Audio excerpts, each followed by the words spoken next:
नमस्ते दोस्तों, मैं हूँ एडवोकेट माया मतकोरिया, भोपाल मध्य प्रदेश से। मैं कोर्ट में देखती रहती हूँ कि आजकल चेक बाउंसिंग के बहुत केस आ रहे हैं। सुप्रीम कोर्ट का वर्डिक्ट है कि जल्दी से जल्दी चेक बाउंसिंग के केसों को निपटाया जाए। नए कानूनों के तहत भी प्रक्रियाएं 6 महीने के अंदर अंदर प्रक्रिया पूरी करने की कोशिश की जा रही है, लेकिन फिर भी किसी कारणवश थोड़े से प्रक्रियाओं में देरी हो रही है।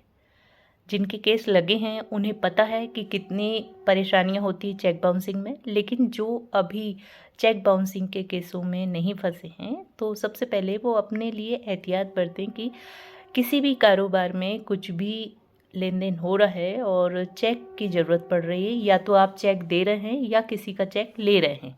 लेने वाले को पैसे देने की जल्दी नहीं रहती हमेशा। जो पैसा देता है उसके एवज़ में वो चेक लेता है सिक्योरिटी के तौर पर, तो आप जो भी एग्रीमेंट करें उसमें पूरी डिटेल लिखाएं। ज़रूरत पड़ी गई है किसी को और आप यदि कारोबारी हैं, इस वजह से आप पैसे दे रहे हैं और सामने वाले से चेक ले रहे हैं, तो वो भी आपको कानून समझाने की ज़रूरत नहीं है, आपको सब पता है। लेकिन सामान्यतः व्यक्ति आपसी संबंधों में, रिश्तेदारी में और किसी इमोशनल कुछ ऐसे रीज़न्स हो जाते हैं, उस वजह से पैसे देता है। और आजकल थोड़ी सी एक समझदारी दिखाने लगे कि भाई आप चेक ले लीजिए और पैसे हमें दे दीजिए। व्यक्ति चेक तो दे देता है और जब पैसा ले लेता है, जब तक तो उनके संबंध बहुत प्यारे बने रहते। जैसे ही चेक बाउंसिंग जैसे ही चेक की एक निर्धारित तिथि रहती है कि इस तारीख पे आप चेक लगा दीजिएगा, आपको पैसा मिल जाएगा। जो चेक लेता है, उधारी देता है पैसा, तो वो व्यक्ति सामान्यतः आपसी में बात करते हैं कि भाई आप पैसे दे दीजिए, हम चेक लगा देते हैं, या आप बता दीजिए कब लगाएं। सामान्यतः ऐसा होता है, लेकिन पैसा लेकर अधिकतर व्यक्ति कह देते हैं हाँ ठीक है, 1 महीने बाद लगा देना या 15 दिन बाद लगा देना, आप लगा देना। जो चेक देता है और जो उधारी देता है, जिस व्यक्ति का पैसा गया है, वो व्यक्ति सामान्यतः एक सामने वाले की एक कंसल्ट मिलने के बाद बैंक में चेक लगा देता है। चेक लगाने के बाद बैंक में अगर अमाउंट पूरा नहीं होता तो एक बैंक मैनेजर आपको लिख कर दे देगा कि इनसफिशेंट बैलेंस है, या ये अकाउंट बंद कर दिया है, या कुछ और प्रॉब्लम है। चेक आपको मिल गया, वापस मिल गया, उसमें लिख कर दे देते हैं कि ये चेक मतलब बाउंस हो गया। उसकी एक स्लिप भी देते हैं, बैंक की तरफ से एक स्लिप भी दी जाती है, वो आप संभाल के रखिए।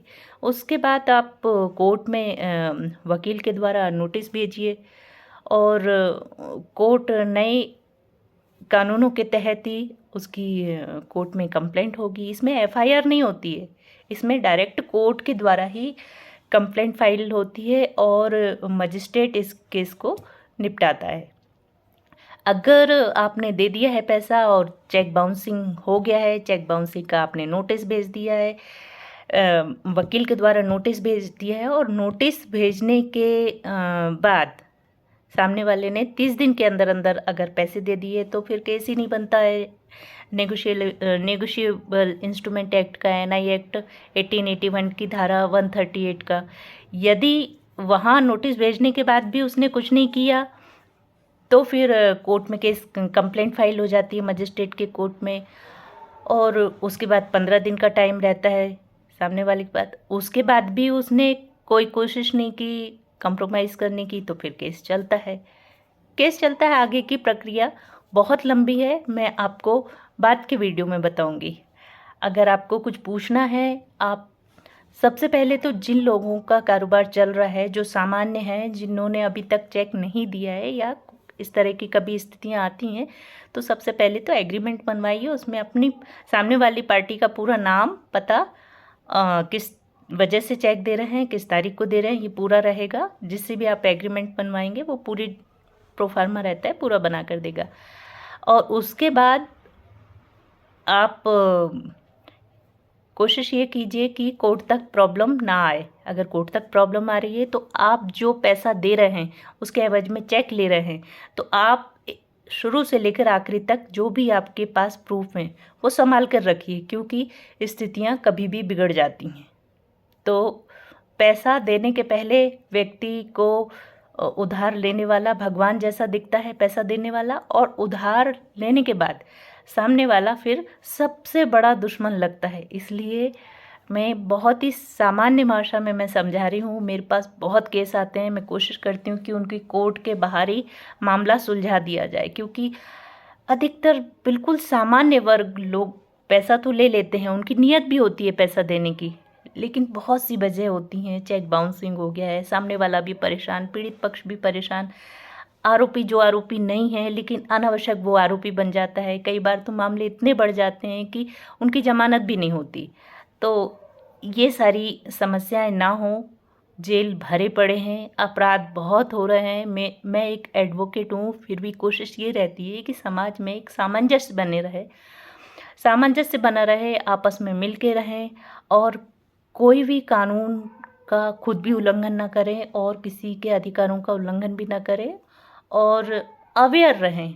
हर किसी व्यक्ति को ज़रूरी नहीं कि पूरा कानून आना ज़रूरी है, पूरी धाराएं आना ज़रूरी है।